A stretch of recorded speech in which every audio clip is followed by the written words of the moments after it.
Friends, welcome to our channel. मैं हूं पम्मी। आज हम बनाने जा रहे हैं पाम जैगरी सिरप। अगर आपको मेरी रेसिपी अच्छी लगे, हमारे वीडियो को लाइक कीजिए, शेयर कीजिए, हमारे चैनल को सब्सक्राइब कीजिए। तो चलिए देखते हैं पाम जैगरी सिरप को कैसे बनाया जाता है। तो ये है पाम जैगरी, इसे ताड़ का गुड़ भी कहते हैं। ये मार्केट में इस तरह से मिलता है। ये देखिए, इसका कलर डार्क होता है और इसकी स्मेल भी बिल्कुल चॉकलेट जैसी होती है। ये चॉकलेट की तरह लगता है। हमने पिछले वीडियो में पाम जैगरी के बारे में आपको बहुत सारे बेनिफिट्स बताए थे और ये भी बताया था कि ये सबसे अच्छा स्वीटनर क्यों है। आप इसका वीडियो लिंक ऊपर स्क्रीन पे देख सकते हैं। तो चलिए सबसे पहले इसे क्रश करते हैं या ग्रेट कर लेंगे। पाम जैगरी को हमने अच्छे से स्क्रैप कर लिया था चाकू से, क्योंकि ये बहुत जल्दी टूट जाता है, बहुत सॉफ्ट होता है। अगर आप छोटे छोटे टुकड़ों में तोड़ रहे हैं तो भी ठीक है। तो ये हमने स्क्रैप करके 1 कप पाम जैगरी लिया है। इसको एक स्टील के पतीले में डालेंगे। साथ में ही 1/2 कप पानी डालेंगे, जितना गुड़ उससे आधा पानी। अब इसको ढक के हम आधे घंटे के लिए रख लेंगे ताकि ये नरम हो जाए। पाम जैगरी को रखे आधा घंटा हो चुका है। ये देखिए नरम हो गया है गुड़ काफ़ी। अब इसे डिज़ोल्व कर लेंगे। गैस जलाएंगे और गैस को बिल्कुल सिम पे रखेंगे और इसे लगातार स्टर करेंगे जब तक ये डिज़ोल्व नहीं हो जाता। इसका सिरप बनाने का ये फ़ायदा है कि हम डायरेक्ट गुड़ को डाल नहीं सकते, क्योंकि उसमें बहुत सारी इम्प्योरिटीज़ होती हैं जो कि सिरप बनाने के बाद उसके छानने से ही निकल सकती हैं। तो सिरप बनाने से आपका काम भी बहुत आसान हो जाएगा। अब इसे लगातार स्टर करना है, सिर्फ इसे डिज़ोल्व भी करना है।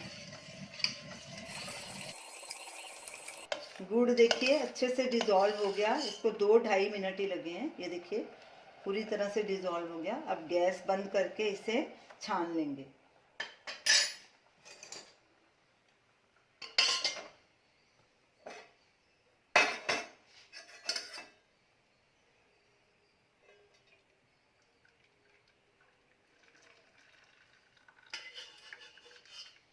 ये देखिए इसमें जितना भी कचरा है वो सब निकल गया है।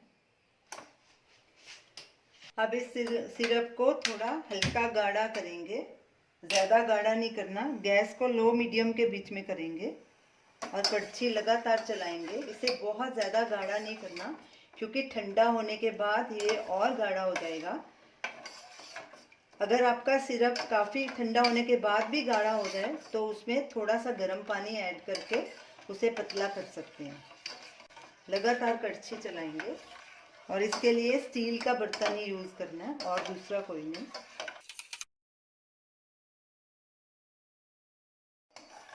सिरप को पकते 5 मिनट हो गए हैं। ये देखिए ये गाढ़ा होना शुरू हो गया है।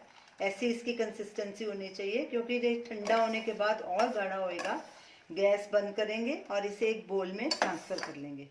सिरप को बोल में ट्रांसफ़र कर लेंगे और इसे पूरा ठंडा होने देंगे। ये देखिए काफ़ी थिक हो गया है। पाम जैगरी सिरप बिल्कुल ठंडा हो चुका है। ये देखिए ठंडा होने के बाद इसकी कंसिस्टेंसी ऐसी है। ये देखिए इतना गाढ़ा होना चाहिए। अगर आपका सिरप ज़्यादा गाढ़ा हो जाए तो जब इसे यूज़ करो तो थोड़ा सा गर्म पानी ऐड करके इसे पतला कर सकते हैं। तो इसको अब हम एक चौड़े मुंह वाली कांच की बोतल में स्टोर करेंगे। बोतल बिल्कुल सूखी होनी चाहिए। अब इसे ढक्कन लगा के फ्रिज में स्टोर कर लेंगे। ये सिरप आपका 1 महीना तक खराब नहीं होगा। तो ये रही हमारी आज की रेसिपी, पाम जैगरी सिरप। इसे आप चाय, कॉफ़ी, किसी शरबत, डेजर्ट या किसी मिठाई में भी यूज़ कर सकते हैं। इसे आप ज़रूर ट्राई कीजिए और हमें अपना फीडबैक दीजिए। अगर आपको हमारी वीडियो अच्छी लगे तो हमारी वीडियो को लाइक कीजिए, शेयर कीजिए, हमारे चैनल को सब्सक्राइब कीजिए। Thanks for watching.